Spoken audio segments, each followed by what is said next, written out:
بسم اللہ الرحمن الرحیم۔ ناظرین کرام، آج ہم بات کرتے ہیں اعتکاف کی تعریف و اقسام۔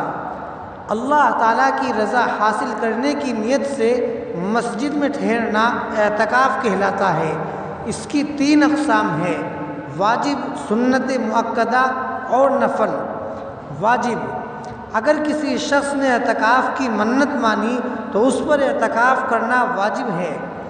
سنت مؤکدہ: رمضان میں آخری عشرے کا اعتکاف نبی کریم صلی اللہ علیہ وسلم کی سنت ہے اور یہ سنت کفایہ کے درجے میں ہے، یعنی اگر شہر سے کسی ایک نے بھی کر لیا تو بقیہ کسی پر لازم نہیں، اور اگر ایک نے بھی نہ کیا تو سب کے سب گناہگار ہوں گے۔ نفل: بنیت اعتکاف مسجد میں ایک لمحے بھی رک جانا نفلی اعتکاف کہلاتا ہے۔ اللہ تعالی ہم سب کو دین کی سمجھ عطا فرمائے۔ سبحان اللہ و بحمدہ، سبحان اللہ العظیم۔